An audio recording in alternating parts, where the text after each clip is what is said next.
तो एपिसोड 12 में स्वागत है आपका। वेक्टर डेटाबेस क्या है, एआई करोड़ डॉक्यूमेंट्स में से रेलिवेंट इन्फॉर्मेशन इतनी जल्दी कैसे ढूंढ लेता है, सवाल ये है उसका। पिछले एपिसोड में हमने सीखा कि एम्बेडिंग्स मीनिंग क्या होता है। उसका मीनिंग है कि मीनिंग के जीपीएस कोऑर्डिनेट्स होता है एम्बेडिंग्स। लेकिन अब एक प्रॉब्लम आ गई। मान लो तुम्हारे पास 10 डॉक्यूमेंट्स नहीं, 100 डॉक्यूमेंट्स भी नहीं, 10 करोड़ डॉक्यूमेंट्स है। अब यूज़र ने क्वेश्चन पूछा तो एआई हर डॉक्यूमेंट का एम्बेडिंग्स चेक करेगा एक एक करके, बहुत स्लो हो जाएगा। फिर एआई इतनी स्पीड से रेलिवेंट इन्फॉर्मेशन कैसे ढूंढ लेता है। यहाँ एंट्री होती है वेक्टर डेटाबेस की। नॉर्मल डेटाबेस क्या करता है, सोचो एक शॉप है और तुम्हारे पास एक रजिस्टर है, उसमें लिखा है प्रोडक्ट और प्राइस। प्रोडक्ट में लिखा है मटका और सुराही, प्राइस लिखा मटका 300 और सुराही 500 रुपये। अब अगर तुम पूछो मटके का प्राइस क्या है, डेटाबेस तुरंत बता देगा 300 रुपये, क्योंकि एग्जैक्ट मैच है। लेकिन अगर पूछो कि पानी ठंडा रखने का प्रोडक्ट जो है, तो डेटाबेस कंफ्यूज हो सकता है, क्योंकि उसने मटका स्टोर किया है, पानी ठंडा रखने वाला नहीं। तो एम्बेडिंग्स कहाँ स्टोर होगी। हमने सीखा था हर डॉक्यूमेंट का एम्बेडिंग बनता है, हर क्वेश्चन का एम्बेडिंग बनता है। अब सवाल है कि ये एम्बेडिंग्स रखे कहाँ जाते हैं। जवाब है वेक्टर डेटाबेस में।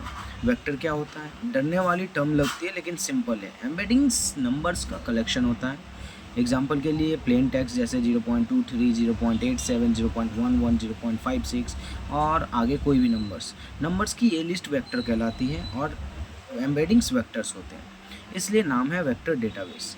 अब सिटी मैप एनोलॉजी से समझते हैं। सोचो एक बहुत बड़ा सिटी मैप है, हर कंसेप्ट का एड्रेस है। मटका एक जगह, सुराही एक जगह, पानी ठंडा करना एक जगह, अर्थिन पॉट एक जगह। वेक्टर डेटाबेस का नाम। इस सिटी में नियरेस्ट नेबर्स ढूंढना है वेक्टर डेटाबेस का काम, कि कौन सा नेबर सबसे करीब है, कौन सी इन्फॉर्मेशन मीनिंग के हिसाब से सबसे पास है। अब बात करते हैं सिमिलैरिटी सर्च की, जो इसी से रिलेटेड है। सिमिलैरिटी सर्च नॉर्मल डेटाबेस पूछती है एग्जैक्ट सेम वर्ड क्या है, और वेक्टर डेटाबेस पूछता है कि मीनिंग में सबसे पास क्या है। ये बहुत बड़ा डिफरेंस है। एग्जाम्पल के लिए यूज़र पानी ठंडा रखने वाला वर्ड टाइप करता है, डेटाबेस में अर्थिन वाटर पॉप स्टोरेज है, अर्थिन वाटर पॉट स्टोरेज। तो वर्ड सेम नहीं है, मीनिंग सिमिलर है, तो वेक्टर डेटाबेस इसे पकड़ लेगा। अब बात करते हैं रैग के हिडन इंजन। अब रैग को फिर से देखते हैं। यूज़र क्वेश्चंस, पहले यूज़र क्वेश्चन पूछता है, फिर उसकी एम्बेडिंग होती है। एम्बेडिंग से वेक्टर डेटाबेस में स्टोर जो डेटा है, उसके एम्बेडिंग से रेलिवेंट डॉक्यूमेंट्स निकाले जाते हैं। वो डॉक्यूमेंट्स एआई असिस्टेंट को दिया जाता है, असिस्टेंट आंसर देता है। ध्यान दो, रैग का हीरो सिर्फ एलएलएम नहीं है, वेक्टर डेटाबेस भी हीरो है। अब रियल बिजनेस एग्जांपल से समझो। सोचो तुम्हारी मिट्टी के बर्तन की शॉप है, प्रोडक्ट डिस्क्रिप्शन है तुम्हारे पास, कस्टमर रिव्यूज़ है, सेल्स रिकॉर्ड है, व्हाट्सएप चैट, सब एम्बेडिंग्स में कन्वर्ट हो गए। अब तुम पूछो गर्मी के सीज़न में सबसे प्रॉफिटेबल प्रोडक्ट कौन से है, वेक्टर डेटाबेस रेलिवेंट इन्फॉर्मेशन ढूंढेगा, एआई आंसर बनाएगा। आज हम तो ऐसे ही काम हो। अब बात करते हैं कि आज हमने क्या सीखा। वेक्टर क्या होता है, वेक्टर डेटाबेस क्या होता है, सिमिलैरिटी सर्च क्या है, रैग में वेक्टर डेटाबेस का रोल क्या है, और सबसे इम्पॉर्टेंट एम्बेडिंग्स मीनिंग को रिप्रेजेंट करते हैं, वेक्टर डेटाबेस मीनिंग को ढूंढता है। एम्बेडिंग्स मीनिंग को रिप्रेजेंट करते हैं, वेक्टर डेटाबेस मीनिंग को ढूंढता है।